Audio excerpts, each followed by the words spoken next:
Extermínio programado da população negra.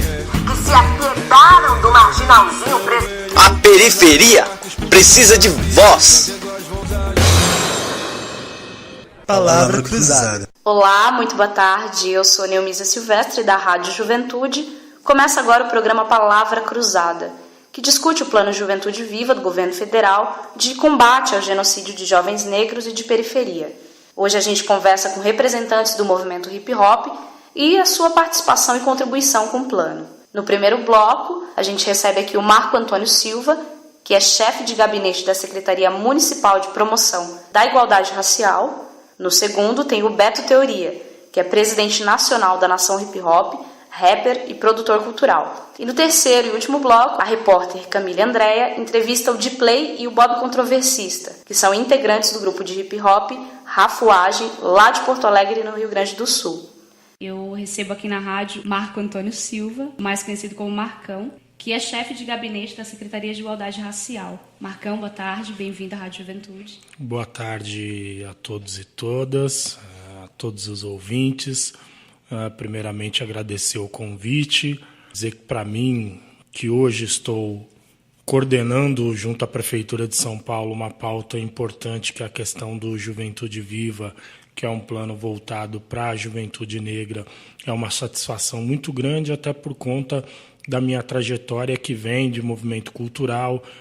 Tem um grupo de hip hop que é o DMN, que enfim já tem alguns anos de estrada, vindo da Coab 2 Itaquera, lá do leste, e é uma satisfação, enfim, poder estar hoje aqui para conversar com vocês. Marcão, há quanto tempo você é chefe de gabinete? A secretaria é uma secretaria nova. Na verdade, ela surge com o final da Coordenadoria de Assuntos para a População Negra, o CONE. Então, a Secretaria de Igualdade Racial existe há 2 anos, vai para 2 anos agora, e eu estou à frente da Secretaria de Gabinete, da chefia de gabinete, vai para 3 meses. Mas já integro a equipe da Secretaria desde o início do ano passado. E você disse anteriormente que você faz parte, também ajuda a construir na implementação do Plano Juventude Viva, né? Isso, a minha ida para a Secretaria de Promoção da Igualdade Racial foi para ajudar a implementação do plano na cidade de São Paulo. A Secretaria de Promoção da Igualdade Racial, junto à Secretaria de Direitos Humanos do município, são as secretarias que coordenam o plano na cidade de São Paulo. O plano na cidade de São Paulo conta ao todo com 14 secretarias. Começamos a nossa ação o ano passado na Zona Sul. O plano foi lançado dia 25 de outubro do ano passado na Zona Sul. Hoje estamos indo para a Zona Norte e finalizaremos a implementação do plano na cidade de São Paulo, indo para a Zona Leste. E pensando no movimento hip hop, como é que ele contribui com ações do Plano Juventude Viva? Bom, o Plano Juventude Viva ele é um plano muito amplo no que diz respeito à participação popular e principalmente nessa característica de dialogar diversas secretarias para o mesmo objetivo. A ideia, na verdade, é que a gente tenha o maior número de coletivos, o maior número de juventudes ligadas à implementação do plano. Por quê? Porque só a diversidade dessas juventudes é que vai fazer com que a gente tenha um diagnóstico real de quais são os problemas que afetam a juventude negra na periferia e como a gente pode, através do intercâmbio com essas diversas secretarias, na verdade, adaptar o poder público, adaptar o poder local da prefeitura nesses territórios, seja na Zona Sul, na Zona Norte e na Zona Oeste, para que esses serviços da prefeitura, de fato, possam atender o anseio dessas juventudes. No que diz respeito específico ao hip-hop, a gente já sabe que que os jovens ligados ao hip-hop têm por característica buscar alternativas para a melhoria da sua condição de vida nos seus territórios. Então, acho que o grande papel hoje que o hip-hop pode desempenhar na implementação do Plano Juventude Viva na cidade de São Paulo primeiro, colocar todos esses atores,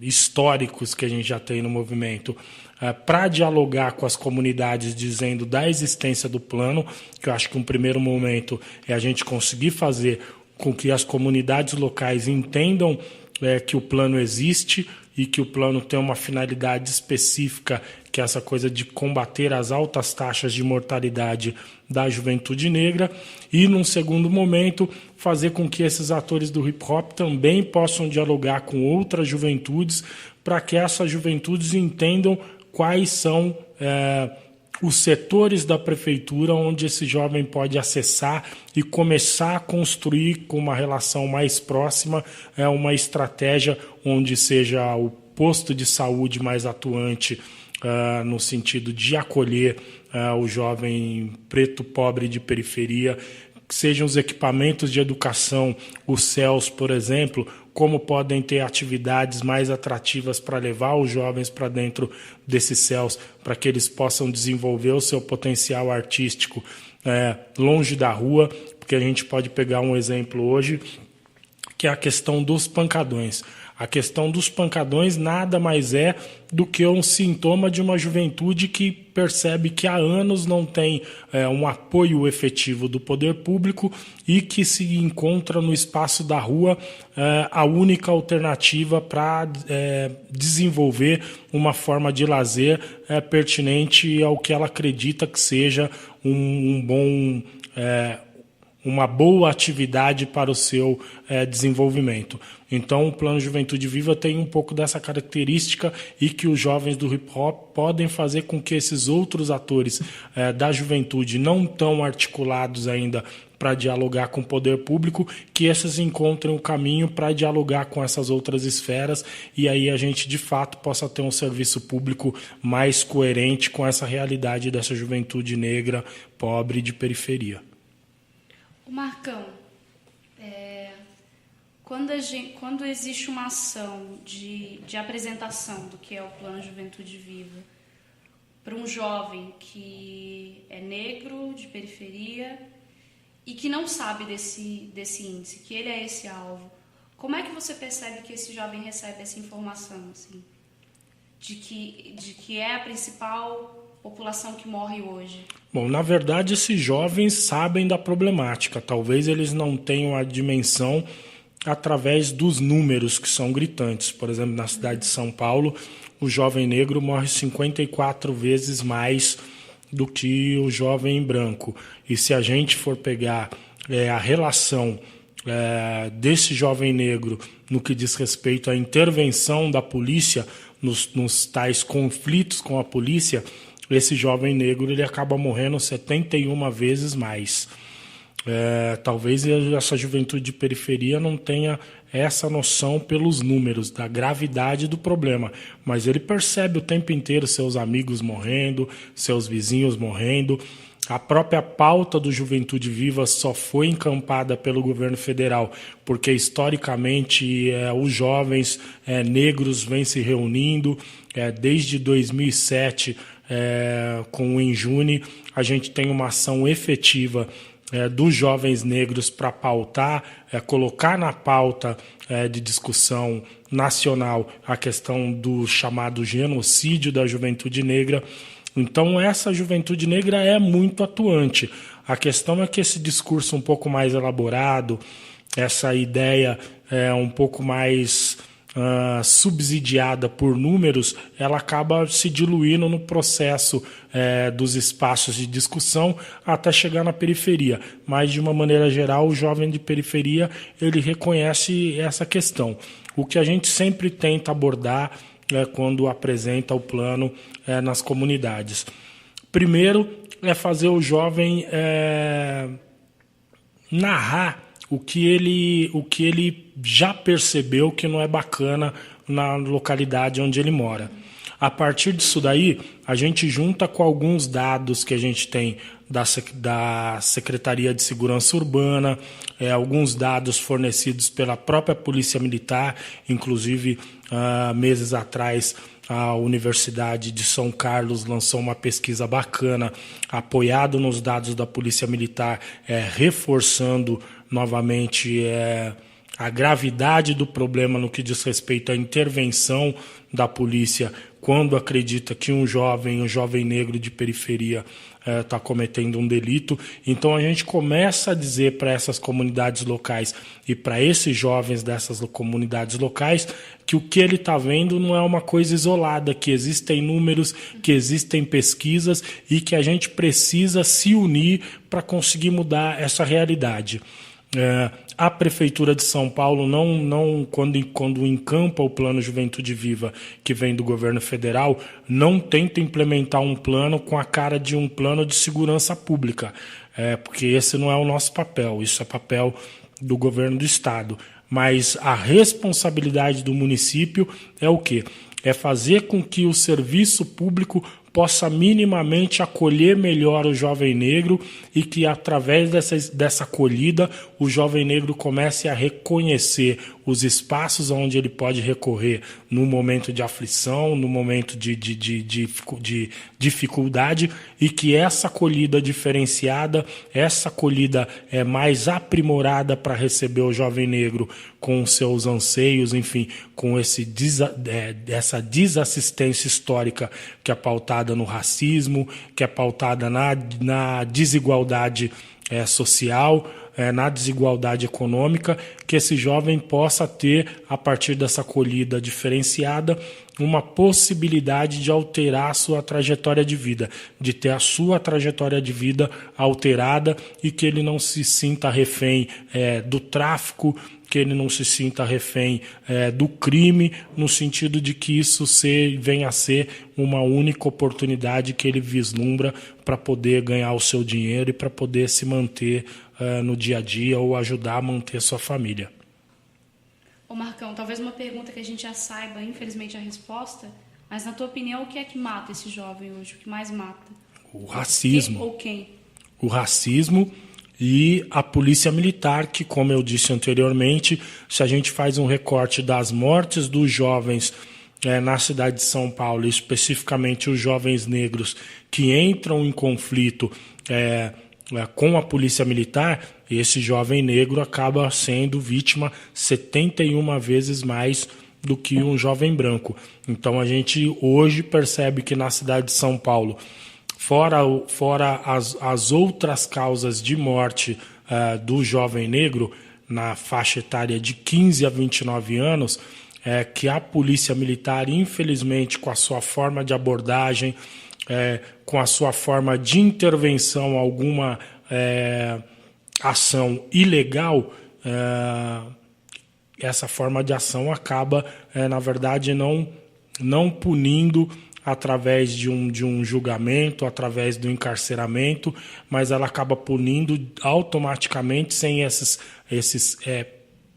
pré-requisitos, que seria uma acusação, um julgamento, para depois poder ter uma sentença. Isso não ocorre. E a polícia militar acaba tirando a vida desse jovem nesses tipos de interferência para manter a suposta ordem da nossa sociedade. E daí, nesse sentido, no que contribui a desmilitarização da polícia? Primeiro que a gente tem que entender que a polícia, do jeito que ela é hoje, ela é resquício da ditadura, ela é um tipo de polícia que vem com a mentalidade de oprimir. Desmilitarizar não necessariamente quer dizer que a gente vá deixar a sociedade à mercê de qualquer um que queira, através da força, da má intenção, conquistar o espaço. Mas eu acho que a desmilitarização ela vai contribuir para que aqueles PMs que acreditam que por conta da farda e que por conta de estar portando uma arma, que ele está acima do bem e do mal e que pode fazer qualquer coisa com qualquer cidadão. Então a questão da desmilitarização, eu acredito que já vai favorecer nesse aspecto da gente ter uma polícia mais investigativa, a gente tem uma polícia com maior grau de inteligência, e uma polícia que respeite principalmente os princípios básicos de direitos humanos no que diz respeito a que, enquanto uma pessoa não passa por um julgamento, ela não pode ser retirada, alvejada ou violentada do direito básico de qualquer um. E eu acho que, infelizmente, nos procedimentos hoje adotados pela Polícia Militar, e a gente tem vários exemplos aqui em São Paulo, e tem exemplos, por exemplo, com imagens que vêm do Rio de Janeiro, de policiais acreditando que, pelo fato do jovem supostamente ter algum envolvimento com o narcotráfico, que eles têm o direito de enfiar esses jovens nas viaturas, botarem um terror nesses jovens, levarem para um terreno baldio e acabar com a vida desses jovens, acreditando que isso é uma contribuição para a sociedade. Então, acredito que desmilitarizar vai possibilitar que a gente comece a criação de uma polícia diferenciada e de uma polícia que vai começar a repensar os seus atos no sentido de atendimento à população. Ô Marcão, hoje na Secretaria de Igualdade Racial existem outras propostas de combate ao genocídio? De combate à violência da juventude negra. Eu acredito que todas as ações da Secretaria visam isso, empoderar a população negra, informar a população negra e exigir da sociedade o respeito que a população negra de fato merece. Então, quando a gente tem uma ação de empreendedorismo na Secretaria, a gente entende que empoderar os coletivos culturais através da sua produção, seja musical, seja de artes plásticas, seja na confecção de artesanato, é uma forma de não deixar o jovem, por exemplo, acreditar que o único caminho para ele descolar grana é através do tráfico, é através do assalto. Então, empoderá-lo nesse aspecto, a gente sabe que vai estar contribuindo para ele sair de um caminho de marginalidade e que a gente já constatou isso nas nossas falas anteriores. O caminho da marginalidade para o jovem negro tem dois tipos de fim, ou é morte ou é cadeia. Então, a gente acredita que um projeto de empreendedorismo ele também dialoga com essa questão de não deixar o jovem negro vulnerável à violência.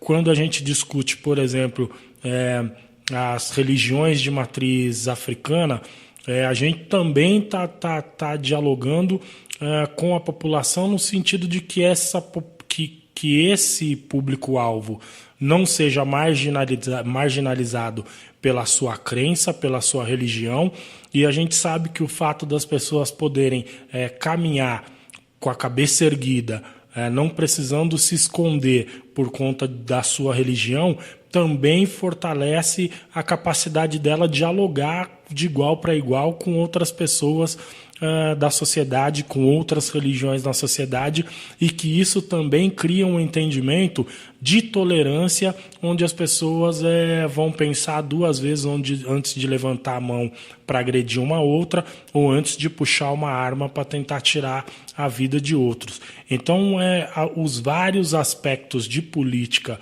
dentro da Secretaria, a gente pode, por exemplo, também citar a implementação da Lei 10.639.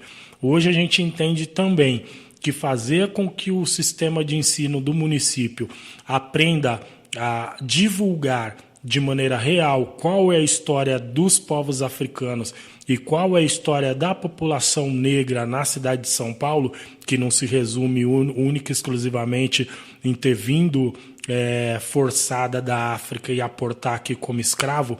A gente tem uma história muito mais rica. Então, poder ensinar isso, ter isso como um instrumento didático para a formação do jovem na cidade de São Paulo, também é uma maneira de fazer com que os próximos jovens, hoje as crianças, mas os próximos jovens, sintam mais orgulho de serem negros, se sintam mais preparados no sentido de defender a sua negritude e que consigam também perceber que historicamente a gente tem uma desvantagem, mas que com essa informação, que com esse diálogo e com essa capacidade dos não negros também entenderem a nossa participação na construção da sociedade brasileira, na construção da cidade de São Paulo, vai favorecer para que a gente tenha adultos negros mais participantes da vida política do país, participante da produção de bens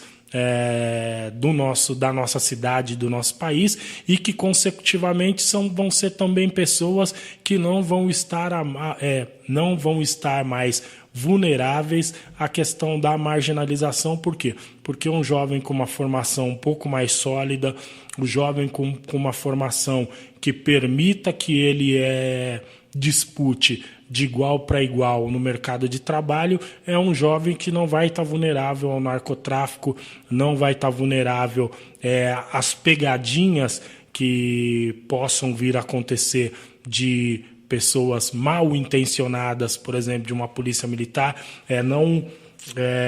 A gente não tem o poder de parar a bala no peito. Mas a gente tem o poder de, através da instrução, muitas das vezes evitar algumas situações que possam, no final dela, acarretar a perda da nossa vida. Então, a instrução, o caminho da escola e o fortalecimento da nossa identidade, com certeza também nos tira desse caminho de vulnerabilidade no que diz respeito a acabar ou na cadeia ou morto.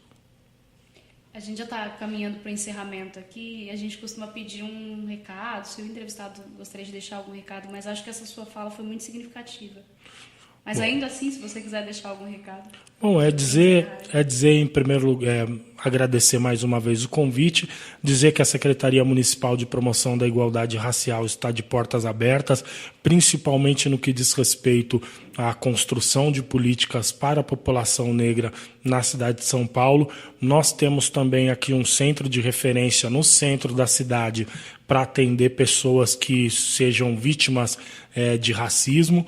Enfim, estamos de portas abertas. Nosso endereço fica na Rua Líbero Badaró, 425, 6º andar, aqui perto do Vale do Anhangabaú. Estamos funcionando de segunda a sexta, das 9 até as 7 da noite. Enfim, precisando, é só nos procurar, e também vamos deixar o nosso contato aqui disponível com a rádio, e quem puder também entrar em contato pela rádio para pegar mais informações vai estar aqui disponível a todos. Agradeço mais uma vez e espero poder, numa outra oportunidade, vir falar com todos os ouvintes e vir falar com vocês que tentam planejar através das ondas sonoras uma informação com mais qualidade, uma informação com mais respeito à diversidade dos cidadãos e dos jovens da cidade de São Paulo. Obrigado. Obrigada, Marca.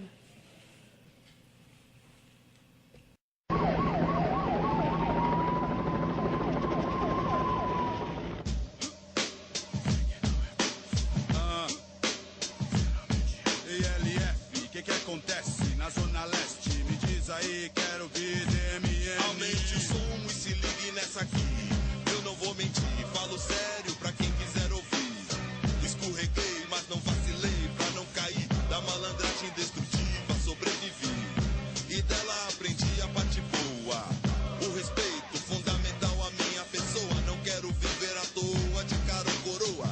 A minha sorte é ter saúde, maluco é ter saúde, pra me esquivar de todo mal. Refletir nesse inferno e tal, fazer a minha parte bem, ser um espelho também, pra quem está chegando, poder contar com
Anda na rua vendo um povo em desespero, brigando pelo melhor lugar. Quem chega primeiro, vivendo um pesadelo, acordado, correndo assustado, cabreiro com quem está do seu lado. Ver o moleque viciado na televisão, o baixo nível da escola e da educação. A preta linda que não olha no espelho, tem vergonha do nariz, da boca e o cabelo. O super-herói com apenas 12 anos, feliz da vida porque conseguiu um cano. A piveta que já tem um pivete, que até da mamadeira, ei mano, ela se esquece. Ambição alto grau, apocalipse final, eu não consigo ficar na moral. Famílias inteiras estão caindo na vala, perdendo a resistência e o pesadelo não parar. Ser homem de aço é resistir, não posso dar as costas se o problema mora aqui. Não vou fugir, nem fingir que não vi, nem me distrair. Nenhum playboy paga pau, vai rir de mim. Tenho uma meta a seguir, sou fruto daqui, se for pra somar. Ei mano, chega aí, pra ser mais um braço, um guerreiro, arregaço. Contra o poder, ser a pedra no sapato. Sem marra, mentira, incerteza sem falha. O centroavante nessa grande batalha, e no limite da humildade, faça o seu espaço, pra ser também um H pontuaço. Sei que não é fácil, sei que não é fácil, sei que não é fácil, ser homem de aço. Sei que não é fácil, sei que não é fácil, sei que não é fácil, ser homem de aço. Sei que não é fácil, sei que não é fácil, sei que não é fácil, ser homem de aço. Sei que não é fácil, sei que não é fácil, sei que não é fácil, ser homem de aço. Se liga aí, tô aqui, Racionais MC. Eu vou dizer que nasci e cresci na zona norte, periferia extrema, problema EDI. Não me entrego ao sistema igual dizem por aí. Eu também falei sério e vim pra conferir, para os manos do outro lado do muro e para os manos daqui. Ao contrário, sem motivo pra rir. Aí, não sou otário, sei pra onde ir. Vou seguir na minha rima, irmão, na consciência então. Na sua palavra de paz, sem violência não. Gasto meu tempo, eu não jogo fora e ladrão. Eu digo, vem comigo na trilha sonora, aí de rock e tal. Me chamam de marginal, não sou o mal, tomo geral, neguinho normal. Não pago pau pra playboy de canal, de olho azul, Mitsubishi azul. Vai tomar no cu, playboy, tira sua roupa e tenta copiar. Marginal tem estilo, ninguém consegue imitar. Fala mal da favela, dos pretos que vivem nela. No farol a sequela, ladrão fecha a janela. Fala mal de você e assiste a TV.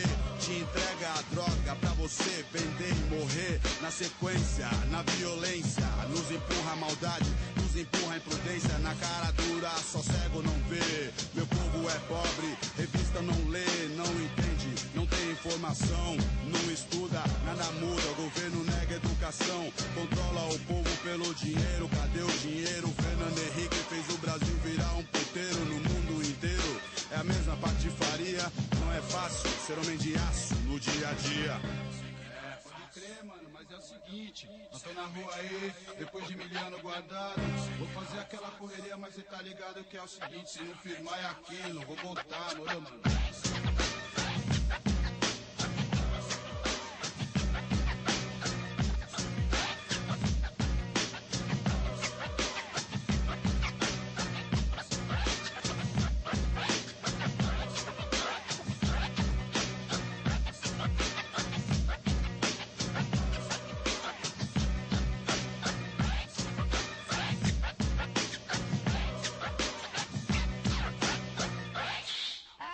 Você está ouvindo a Rádio Juventude, este é o Palavra Cruzada. Eu converso hoje com Beto Teoria, que é rapper e produtor cultural, e também presidente nacional da Nação Hip Hop Brasil. Beto, boa tarde, bem-vindo à Palavra Cruzada. Boa tarde, Nel, boa tarde a todos da Rádio Juventude. Primeiro, agradecer o convite, uma satisfação poder estar contribuindo aí com a Rádio Juventude, com o CMJ, com toda a equipe. Ô Beto, explica para o nosso ouvinte o que é o Nação Hip Hop. A Nação Hip Hop Brasil é uma entidade que atua e funciona em rede. Ela foi fundada em 2005, mais precisamente 22 de janeiro de 2005. E ela foi fundada por uma galera do movimento hip hop, que na oportunidade a maioria atuava na UJS, na União da Juventude Socialista. Justamente com a participação dessa galera na UJS, que é uma entidade a nível nacional, nós acabamos encontrando várias lideranças do movimento hip hop que tinham as mesmas demandas, os mesmos anseios que a gente tinha. E aí surgiu essa proposta de reunir essa galera, reunir essas lideranças e formar um time aí a nível nacional para fazer o trabalho cultural, de entretenimento que o hip hop faz, mas também usar a ferramenta do movimento hip hop para debater a questão social, cultural e política. Porque boa parte do movimento hip hop tem uma atuação, principalmente na periferia, de forma engajada. Então a gente achou que não só faz parte da nossa essência, como seria uma grande ferramenta para abordar alguns temas que às vezes a gente aborda na música, mas que abordar de uma outra forma pode ser muito mais produtiva e pode trazer grandes contribuições. Debater as questões mais políticas, sociais e culturais é uma coisa que a Nação Hip Hop tem como ferramenta e de ponto central. Hoje a Nação Hip Hop está organizada em 14 estados, mais o DF, e sempre com esse foco de participação. E quais são as principais pautas que vocês debatem dentro da Nação? Assim? Olha, de uma forma geral é o que a comunidade de periferia necessita ou que tem como demanda, né, para a comunidade de periferia. E são bandeiras comuns a todos, porque o cara canta, faz grafite, dança, mas ele também pega o busão para sair da quebrada, para ir para o centro, usa o posto de saúde, sofre com a violência policial. Levar esses temas para debater com a galera e ouvir a opinião deles, contar com a sensibilidade deles. E muitas vezes a opinião dessa galera ela tem muito mais conteúdo e muito mais propriedade do que as pessoas que muitas vezes querem fazer as teses de mestrados, as discussões nas mesas, mas não está no dia a dia da periferia, né? E o hip hop acaba ajudando nessa sensibilidade desses debates. E muitas vezes também trazendo esses temas de uma forma mais livre, ou seja, a gente não precisa simplesmente fazer uma reunião, um debate, a gente pode fazer isso através de uma atividade cultural, então a gente pode reunir a galera para fazer um encontro de música e depois parar um momento e debater sobre algum tema, chamar a galera para fazer um encontro de dança e abordar a questão, por exemplo, da educação física do corpo ou da questão da droga, né? Porque o b-boy, por exemplo, para dançar tem que ter um preparo físico. E também acaba fazendo uma interface com os outros movimentos culturais, porque na periferia você não tem só o hip hop, você tem o funk, você tem o samba, você tem a galera do skate, a galera do reggae, e muitas vezes o hip hop acaba fazendo essa interface com os outros movimentos também. E como é que acontece esse diálogo entre essas diversas linguagens, assim? Acho que é o mais saudável possível, porque a galera se tromba na quebrada o tempo todo, joga bola junto, vai pro baile black junto, tem uma preferência musical diferenciada, ou tem uma atuação às vezes diferenciada. Mas muitas vezes o grafiteiro tem mais preferência, por exemplo, de ouvir rock do que ouvir rap. Não necessariamente o grafiteiro tem que gostar de rap. O skatista muitas vezes anda de skate, mas tá com fone de ouvido ouvindo rap. Então isso, na verdade, tá o tempo todo fluindo naturalmente na periferia. E a própria galera sabe disso, porque na periferia ou no gueto todo mundo é igual. Quando a polícia aborda, por exemplo, o cara do gueto, ele não pergunta se o cara do hip hop é do funk. E pior, muitas vezes chega atirando. E quem morre na periferia é o preto, jovem, favelado, o cara do gueto. Vai morrer sendo do rap, do reggae, do funk. A galera tem essa sensibilidade. Então por isso que eu digo que às vezes levar o debate para a galera da periferia, para quem realmente é a vítima dessas mazelas sociais, talvez seja o melhor mecanismo da gente poder começar a tratar certos temas no Brasil que ainda são, de alguma forma, um pouco intocáveis, né? Parte do movimento hip hop, quais ações estão diretamente voltadas para esse enfrentamento da mortalidade do jovem negro e de periferia? Eu acredito que o movimento hip hop, ele, de uma forma geral, é engajado 24 horas por dia. Porque quando ele trata no tema da música, fala sobre a autoestima do cara, quando ele fala que você tem que ter orgulho da sua raça, que você tem que lutar para sua quebrada ter uma possibilidade melhor, ou quando você fala pro irmão que ele tem que acordar cedo e correr atrás do sonho dele, eu acho que tudo isso contribui, porque você, de certa forma, tira aquele pensamento ruim da mente daquele jovem e canaliza para uma outra coisa. Eu acho que essa é a primeira contribuição. A segunda contribuição é a participação mesmo, aí uma participação mais efetiva. Então, a gente tem pessoas do movimento hip hop que estão inseridos no Conselho de Cultura.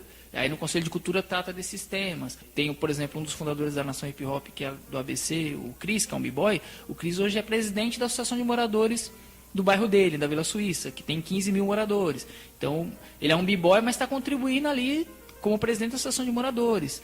A Nação Hip Hop Brasil faz parte do Conselho Nacional de Juventude desde a fundação dele, desde 2005. E a Nação Hip Hop tem contribuído nesse debate, principalmente na elaboração do programa Juventude Viva e de ações que o governo federal vem desenvolvendo. Então a gente não só contribui na base, né, na execução do projeto de uma forma geral, mas participa da elaboração dele. Tem um outro exemplo que eu poderia dar aqui, uma das nossas fundadoras também da Nação Hip Hop, que é a Pandora. Hoje a Pandora ela é de Vitória no Espírito Santo e a Pandora é coordenadora de igualdade racial do Estado do Espírito Santo. Então ela empresta todo o acúmulo de militância no movimento hip hop, de militância no movimento negro, para a Secretaria de Igualdade Racial lá do Estado do Espírito Santo. Então nós temos essa contribuição pelo viés cultural, mas temos essa contribuição também de estar participando desses fóruns, né? Ô Beto, e na tua opinião, o Plano Juventude Viva, qual que é a relevância dele? Ele de fato, ele implica, ele ajuda, ele é mais do mesmo? O que você pensa do plano? Eu acho que o programa Juventude Viva é um grande avanço. Eu acho que, primeiro que ele é um marco quando o governo federal ele reconhece que existe um problema. Primeira vitória. Reconhecer que existe o preconceito, reconhecer que existe a violência desmedida e que algo precisa ser feito. Mesmo que tardiamente. Tardiamente, mas eu acredito que com foco. Porque muitas vezes se debateu, se falou, reclamou, mas nunca teve algo efetivo. Eu acho que pela primeira vez estão fazendo algo efetivo. É claro que necessita de ajustes, né? Acho que algumas coisas acabam atrapalhando no sentido de executar o projeto.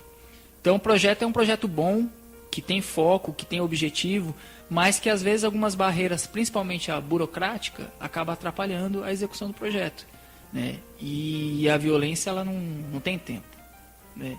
A juventude está morrendo todo dia. Então às vezes não dá para ficar esperando o ofício, né, o edital, e muitas vezes isso acaba sendo uma coisa desfavorável no sentido da aplicação do projeto. Então a gente tem informações, por exemplo, de municípios que está participando do programa, mas que o dinheiro está lá na conta e o município não consegue executar o dinheiro, tem problema com documentação, tem problema com projetos e tudo mais. Num outro lado, dependendo da aplicação que os estados forem fazer do programa Juventude Viva, isso também envolve a comunidade. Isso envolve também entidades, principalmente do terceiro setor. E tem entidades também do terceiro setor que também não estão preparadas para isso.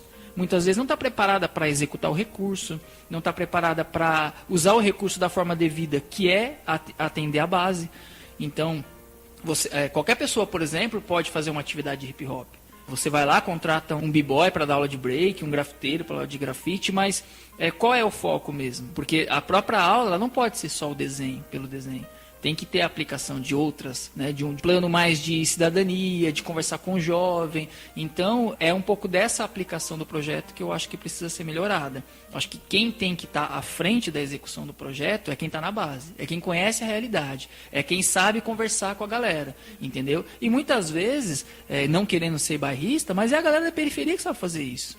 Não adianta você colocar uma pessoa acadêmica, pós-graduada, para lá conversar com o cara da quebrada.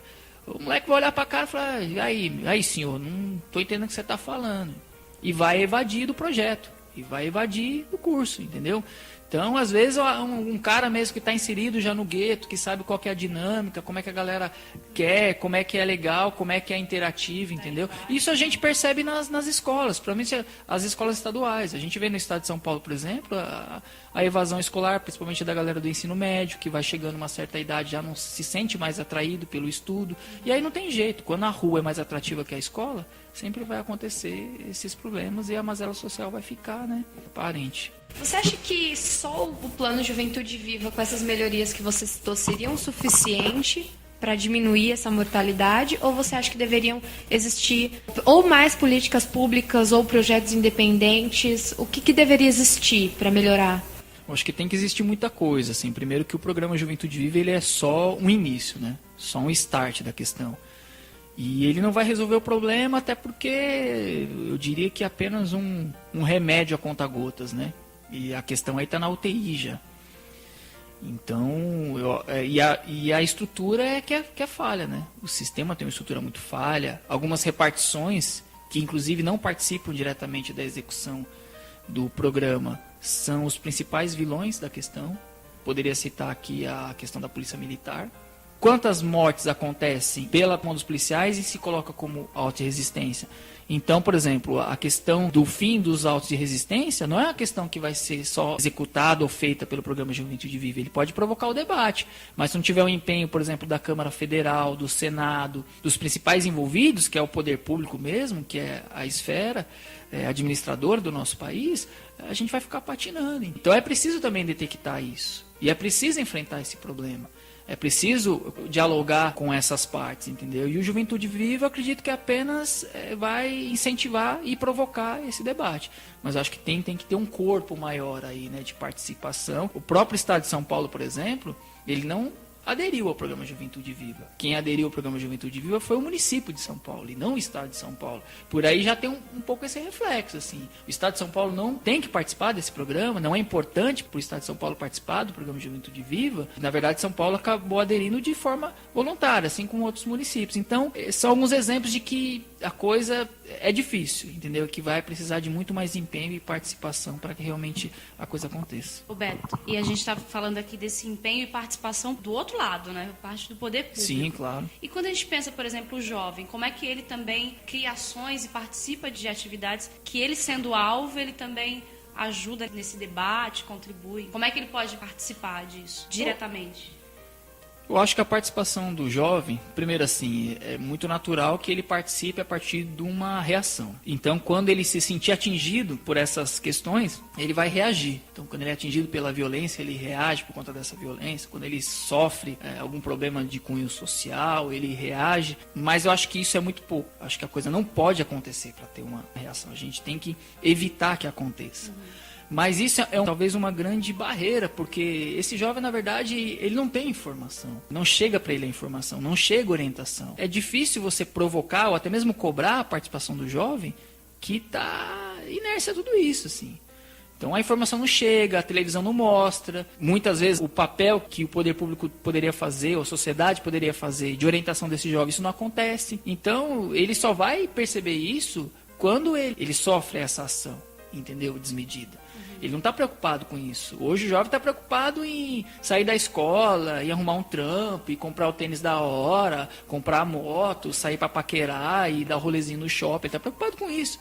Ele não está preocupado que quando ele estiver voltando do rolezinho, a 1h da manhã, ele pode ser enquadrado pela polícia e tomar um tiro, percebe? Tem que chegar para ele essa informação, esses problemas e tudo mais. Mas como é que chega? Vai chegar pela televisão? Não chega.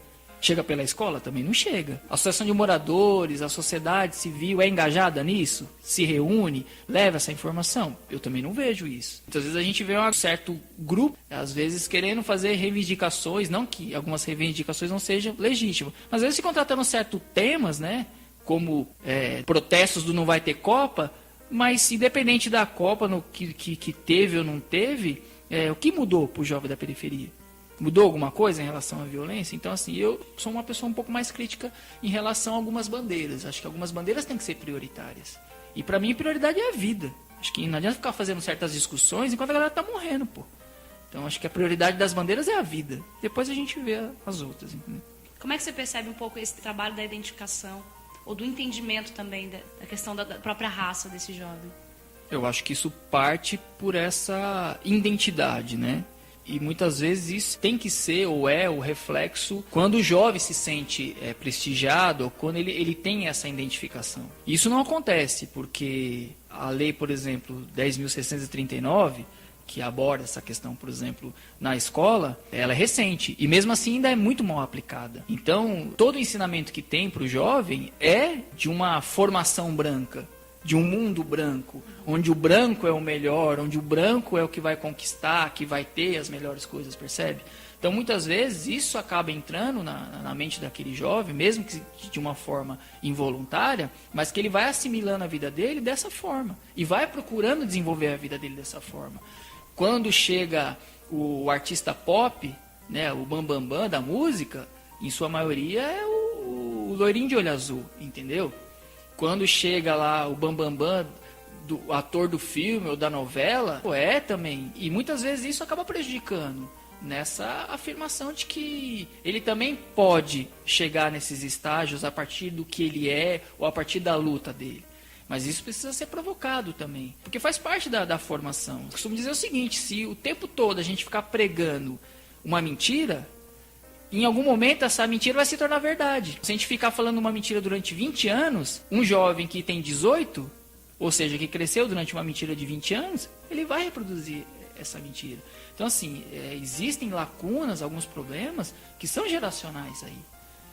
Mas eu acho que, por exemplo, por parte de alguns movimentos culturais, e o hip hop se inclui num desses, tem ajudado muito. Principalmente quando você valoriza que a menina use o cabelo black quando vai pro baile, e aí você prestigia, chama ela para se apresentar no palco, ou põe ela para ser a protagonista da banda, coisas assim, eu acho que isso ajuda. Porque a galera da comunidade vai vendo essas pessoas como exemplo.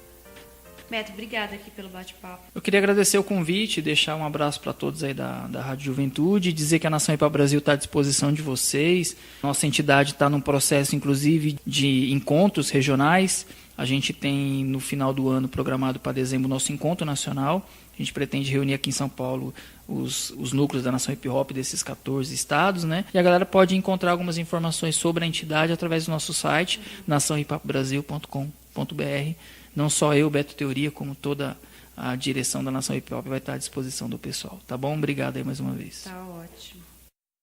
A polícia ainda não tem pistas dos bandidos que mataram um líder comunitário conhecido pela luta em favor de comunidades carentes do presidente da associação. As entidades sociais classificam o assassinato como um crime de encomenda feito para calar a voz de quem denunciava injustiças e arbitrariedades. Testemunhas viram 2 homens fugindo por este beco.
Pelo amor, pelo sangue, pela cor, fidelidade, lealdade em nome do Senhor.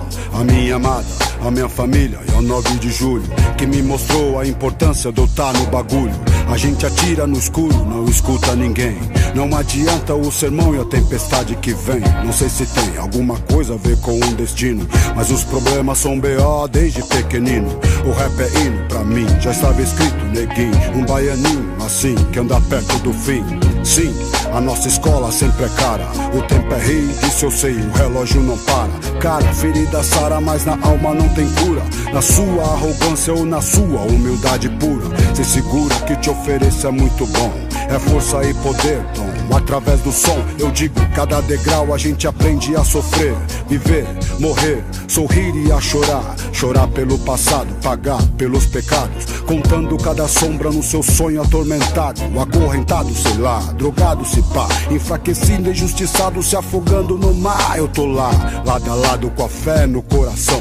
Nem que pra isso eu amanheça dormindo no chão, meu irmão. Esse é meu caminho e nele eu vou. Eu gosto de pensar que a luz do sol vai iluminar o meu amanhecer. Passo na manhã, o sol não fugir.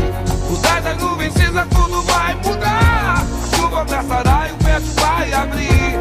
A luz do novo dia sempre vai estar pra clarear você, pra iluminar você, pra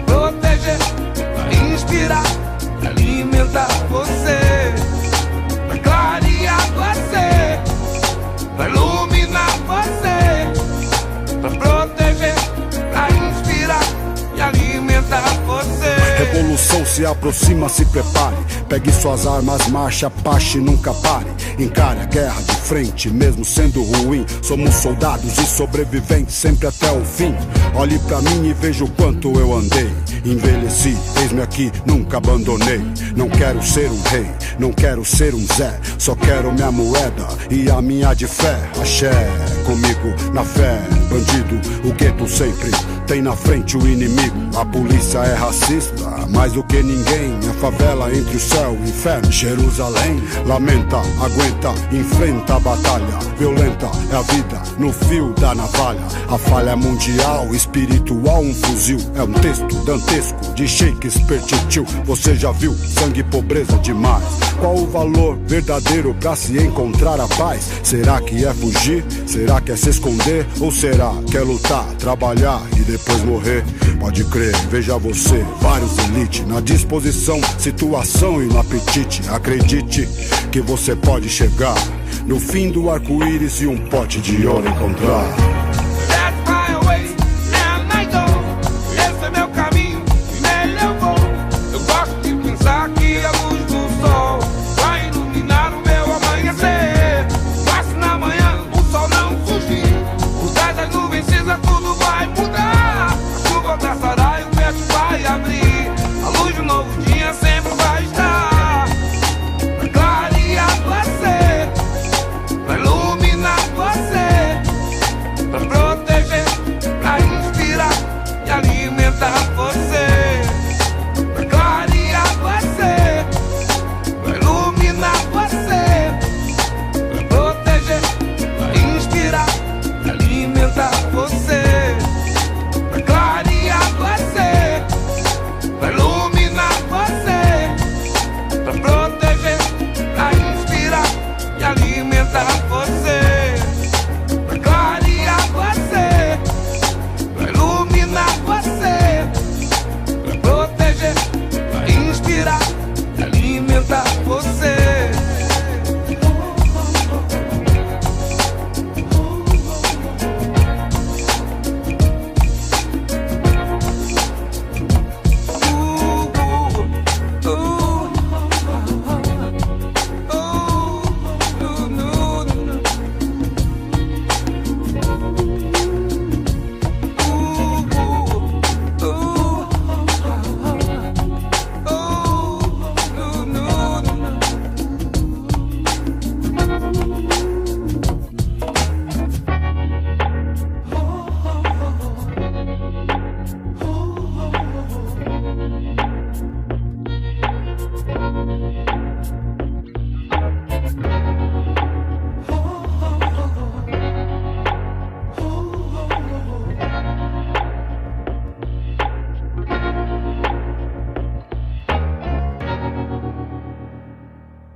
Olá, vocês estão ouvindo a Rádio Juventude. Aqui quem fala é a Camille e hoje o programa é sobre hip hop.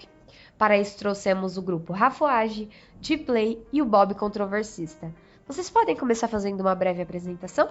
Bom dia, boa tarde, boa noite. Meu nome institucional é Eduardo, eu sou conhecido como Bob Controversista, sou membro fundador e atual presidente da Associação Cultural e Educacional Movimento Hip Hop Revolucionário, o MH2R, membro da Nação Hip Hop Brasil e mais um lutador aí pela manutenção da vida dos pretos e pretas aí do Brasil. Eu sou o Rafa, sou vice-presidente da Associação do Hip Hop de Esteio, faço parte do grupo Rafuage, esse grupo completa 10 anos esse ano. Sou um dos militantes linha de frente do Rio Grande do Sul e do Brasil também. E hoje a gente aqui em São Paulo é bem bacana a gente estar conectado com o Bob, com vocês aqui da Rádio Juventude, para poder explanar um pouquinho mais sobre os trabalhos que a gente tem feito. Boa tarde, galera. Sou o Rick do grupo Rafuage. Salve, galera. Sou o Croco do grupo Rafuage, DJ. Salve, salve, de Play, de Canoas. Tô acompanhando o grupo Rafuage pela turnê. Estamos aqui, satisfação total. Eu gostaria de agradecer a presença de todos vocês e eu gostaria de saber o que vocês pensam a respeito do movimento hip hop, pensando como ele pode contribuir no enfrentamento contra a violência que acontece com o jovem. Bom, salve! O hip hop ele surge justamente nessa perspectiva, né? De fazer, no primeiro momento, uma mediação interna, né, dos jovens e as jovens, né, para minimizar as suas violências praticadas uns contra os outros, e agregado a isso a questão do enfrentamento ao Estado, que é o grande violador de direitos e que acaba potencializando essas violências. O hip hop, ele, nesse processo de quase 40 anos, ele desenvolveu várias tecnologias sociais de enfrentamento a essas violências, e uma delas se dá nas suas 4 vertentes, né? Ele é completo porque ele agrega a música, a dança, as tecnologias, o conhecimento, as artes plásticas, e acaba pegando as pessoas por conta disso. Até eu costumo brincar na Casa da Cultura Hip Hop que quem não gosta de dançar gosta de cantar, quem não gosta de cantar gosta de desenhar, e quem não gosta de desenhar gosta de escrever, né? Então o hip hop ele promove essa produção de algo problematizado a partir da realidade vivida na quebrada. Então ele faz esse desvelamento natural desse sujeito que estão aí vivendo à beira de tudo sem ter acesso a nada, né? E a gente acaba só sendo um mediador nesse processo, né? Então o hip hop ele é uma grande estratégia de superação dessas violências, de superação dessas mazelas, e vem num processo que é louco e é o que faz ele revolucionário, que ele não vem de uma prática só de denúncia, né? A cultura hip hop ela promove essa denúncia, mas dentro da denúncia ela promove também o anúncio das possibilidades de superação. Na verdade o Bob ele já fez uma explanação bem grande e bem bacana sobre o que é de fato a cultura hip hop. Ela tem de fato na sua essência a ferramenta de inclusão, né? Onde todos os temas que ela aborda através dos seus elementos e na ligação que esses elementos têm um com o outro, ela traz de fato uma condição para que as pessoas possam se descobrirem também enquanto seres humanos e poderem potencializar o que tem dentro de si. Então a cultura hip hop ela traz o que há de melhor na sua essência, mas para o mundo todo, e ela tem contribuído de fato ao longo desses 30 e poucos anos que já está perpetuando no mundo. Eu só queria dar um recado que para mim a cultura hip hop foi muito importante para minha vida. A cultura hip hop fez ser quem eu sou hoje, fez eu ter a visão que eu tenho hoje, política, social. Eu já trabalhei também em vários projetos sociais e acredito que o hip hop é uma das maiores ferramentas de transformação que eu já vi na minha vida, assim. O rap, que vem da cultura hip hop, tem um poder enorme de resgatar, de salvar as pessoas, como me salvou. Eu falo isso dando um relato próprio. E, infelizmente, o nosso estilo musical, o rap, que vem da cultura hip hop, é um dos mais discriminados. É o que mais salva, é o que mais ajuda e é o que mais é discriminado. Vocês acham que falta algum apoio governamental quanto à cultura do hip hop?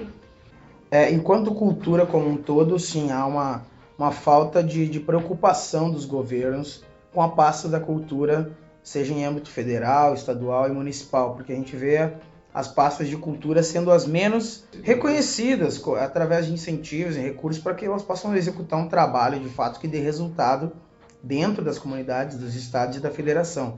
Mas a gente tem visto também uma certa evolução e que de fato é uma conquista dos militantes do hip hop, é uma conquista de uma luta que não é de 5, nem 10, nem de 20 anos, é uma luta desde que surgiu esse movimento aqui dentro do Brasil, dos militantes até agora.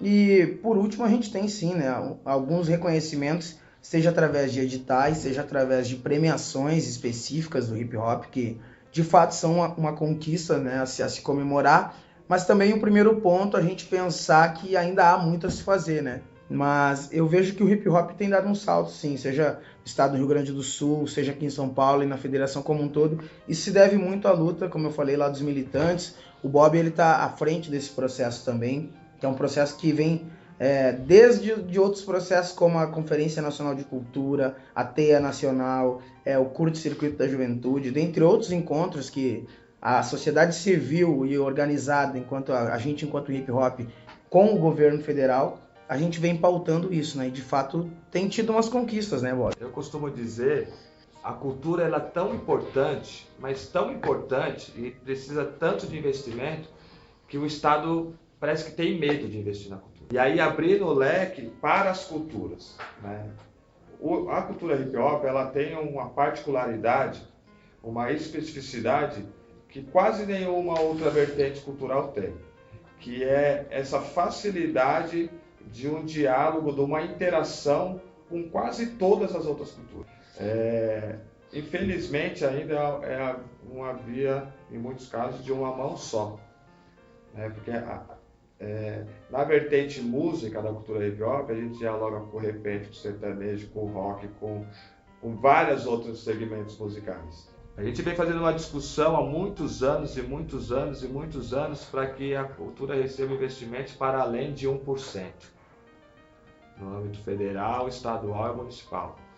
A gente vem fazendo uma discussão há muitos anos, principalmente no estado de São Paulo, tem cidades que existem departamentos de cultura que são vinculados à assistência social, ao trabalho e etc. Isso é uma perda muito grande no processo de entendimento do que é um investimento em cultura. A gente discute cultura na etimologia da palavra. A gente discute cultura como a transmissão de tradições, de sentimentos, de empoderamento social, inclusive.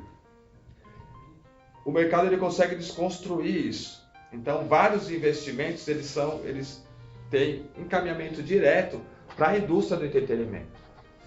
E aí ele movimenta esses recursos dentro de uma perspectiva de acúmulo de um pequeno grupo.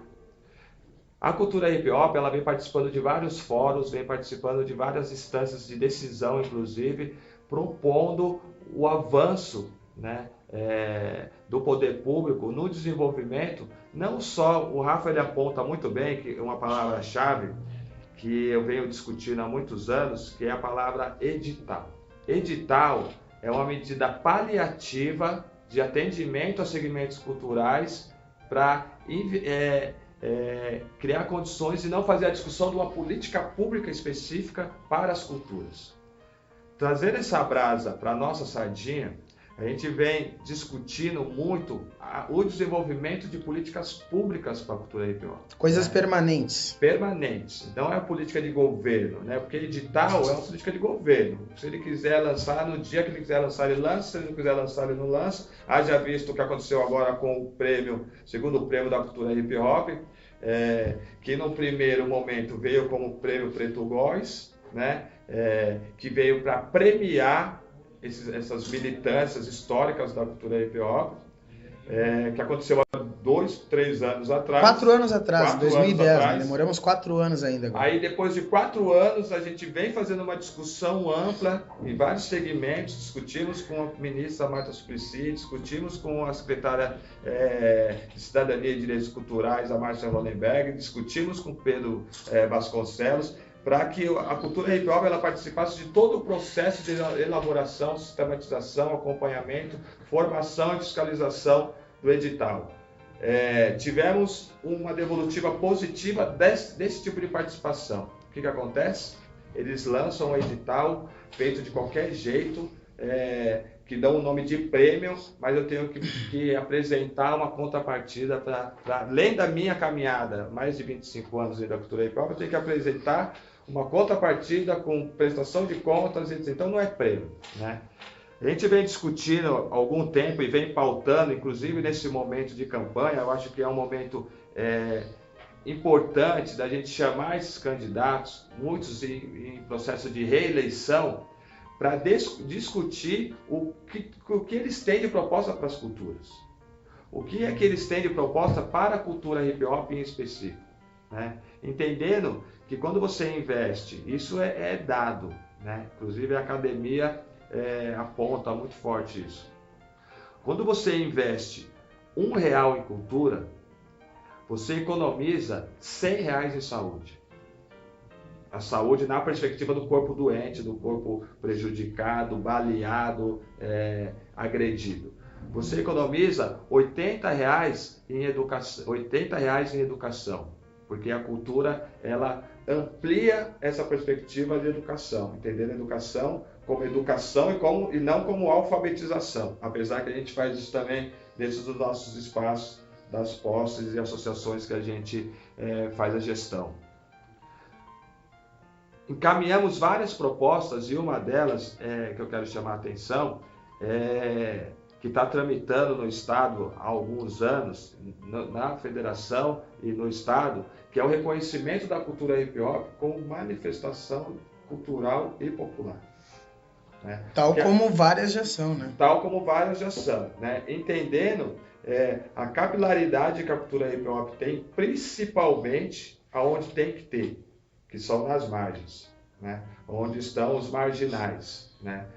Desconstruindo o pejorativo da palavra que é sempre muito empregado, né?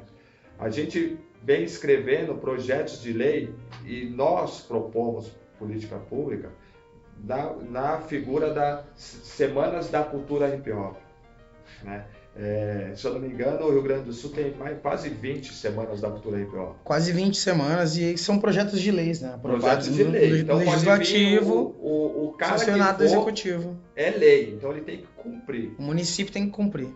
E esse ano nós conseguimos aprovar, regulamentar e foi sancionado pelo prefeito da cidade de Guarulhos a Semana da Cultura Hip Hop, né?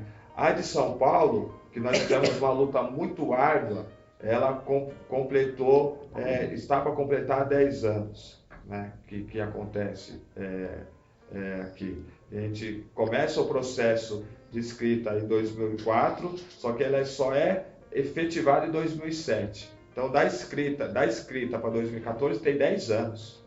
Né? Antes disso, a gente já vem propondo várias outras intervenções de política pública, né? A cultura hip hop ela é tema gerador e disparador para o desenvolvimento de várias outras ações. Hoje nós temos um programa em andamento, engatinhando, e começou a engatinhar depois das duras estatísticas de 50 mil assassinatos no Brasil, de jovens pretos, que é o programa Juventude Viva. Esse programa, ele busca no seu desenvolvimento criar protagonistas de enfrentamento às violências com o suporte do Estado em várias esferas, né? Então é um programa interministerial, né? São vários ministérios que, articulados depois de muita conversa e muito diálogo e muita briga, conseguiram se entender minimamente e separar alguns poucos recursos para efetivar, ou seja, criar condições de nós executarmos tecnologias sociais de enfrentamento às violências na base, onde os jovens estão sendo chacinados há muitos anos, né? Então, quem propõe, em primeira instância, o programa Juventude Viva? A cultura hip hop e seus militantes, né? A gente não quer a paternidade de programa, nem de projetos, nem de nada. Mas a partir do momento que em cada espaço que nós estamos, nós ressignificamos, conscientizamos e, usando esse termo mais forte, mais conhecido, resgatamos essas juventudes, nós já estamos praticando o salvar e a manutenção das juventudes vivas, né? Então, carece muito de políticas públicas. O Estado ele ainda não percebeu a importância que a cultura tem. A gente teve que fazer uma briga de quase 10 anos para a aprovação da Lei Cultura Viva, né? A gente teve que fazer uma discussão de quase uma década para pensar os marcos civis da sociedade civil, da internet e etc. E a cultura hip hop sempre presente nessas discussões, né? E a gente, na verdade, está numa briga também justamente do que tu começou falando, que as pastas de cultura elas recebam de fato mais de 1% dos orçamentos do município, né? Que as LDOs elas deem a diretriz para que de fato isso aconteça, né? E que os governos todos enxerguem isso como algo que o governo também é necessário se fazer presente nessa pasta para que, de fato, as juventudes, que é o tema também que a gente está debatendo, elas tenham um novo rumo de vida através da cultura. Na verdade, a gente está propondo sobrevida. Eu gostaria que vocês deixassem como recado para os ouvintes o que eles podem fazer para melhorar tudo isso que vocês estão falando. A gente vê que Na verdade, tudo isso que a gente está falando é uma luta que o Bob começou quando ele era jovem, e ainda é. Quando eu comecei quando era jovem, ainda sou. Que tu tá fazendo também, Camille.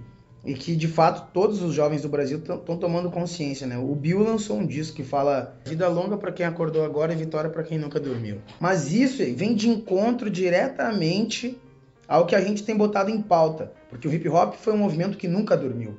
E nunca teve dormindo e sempre esteve atento a todas essas pautas que... ano passado elas começaram a explodir, na época em que a galera foi pra rua com os protestos, né, e que muita gente levantou muitas bandeiras, mas também não sabiam o que estavam cobrando. Então a gente vê que, de fato, para que as coisas comecem a mudar, é a participação. E tem muito jovem que não participa porque talvez não tenha o conhecimento, ou não tenha algum convite, ou não tenha, de fato, visto o quanto importante é essas pautas que a gente tem debatido. Então, o meu recado e o meu convite é que os jovens possam participar. Participem dos processos formativos, participem das associações de bairro. Conheçam seus bairros, ocupem seus bairros, para que a gente, começando a protagonizar dentro de casa, a gente pode chegar a nível de Brasil, através da força de todos, né? Bom, meu recado, sou membro fundador do MH2R, uma posse que começou lá no princípio da década de 90, com um monte de jovens da Canela Cinza nos fundões lá de Guarulhos. Hoje nós estamos... já fizemos gestões de vários projetos, mas hoje os projetos que a gente está tocando são o Ponto de Cultura com P de Protagonismo e a Casa da Cultura Hip Hop de Guarulhos e do Alto Tietê. O Ponto de Cultura, ele meio que manda um recado só no seu nome, né? Ponto de Cultura com P de Protagonismo.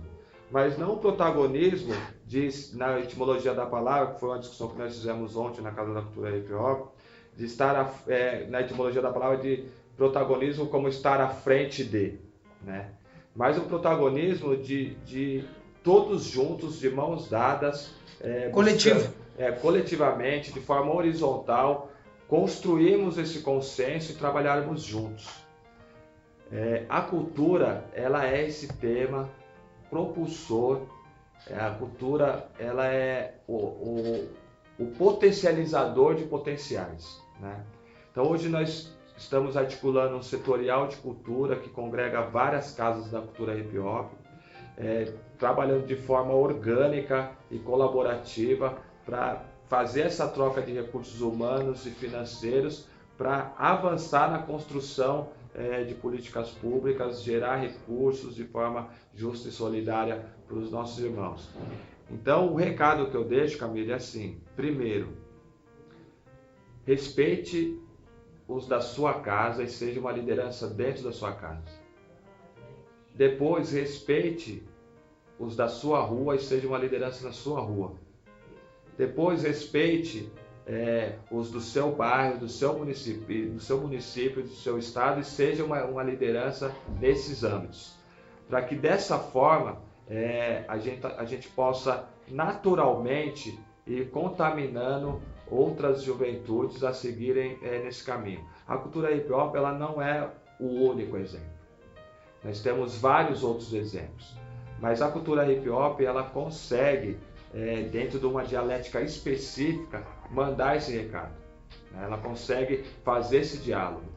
Haja visto que quando o Estado se vê num gargalo, ele chama os meninos, abre aspas aí, os meninos da cultura hip hop a mediar esse conflito, né?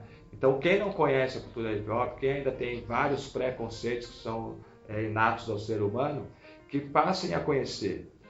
Visitem as casas da cultura hip hop, a gente tem as casas mapeadas, visitem as posses, associações, busquem conhecer a cultura hip hop, ouvir a música rap nacional atual e a antiga, né, para fazer essa correlação e ver quais são as diferenças, do que evoluiu.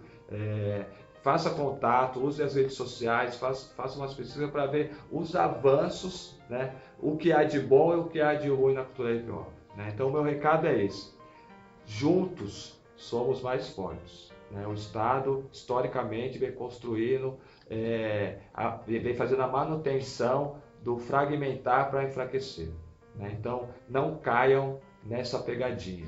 Queria agradecer a você a oportunidade, né? Então, os que querem nos invisibilizar cada vez mais, que sempre fazem essa discussão de que perdemos uma geração, que o gigante acordou, só acordou quem estava dormindo. A gente não tem tempo para dormir. E dia 1º a gente vai lá problematizar o lançamento do Prêmio Cultura Hip Hop, que vai acontecer no Céu Campo Limpo, lá na região do Capão Redondo. Começa às 11 horas, todos estão convidados, a ministra vai estar lá. A gente aí também agradece o espaço enquanto Grupo Rafuage. É legal para a gente fazer essa interação, também uma troca de olhares, né, e pontos de vistas diferentes, partindo do Rio Grande do Sul, aqui em São Paulo. A gente deixa também o convite para quem quiser conhecer o trabalho do Rafuage, acesse no Facebook a página do Rafuage. E a gente está em contato porque no Rio Grande do Sul tem muitos processos que são similares a São Paulo. O que muda é somente o número de população, mas a realidade das periferias, das nossas juventudes são as mesmas. E a gente está junto, como o Bob disse, para a gente poder somar e fazer esses trabalhos andarem, viu, Camille?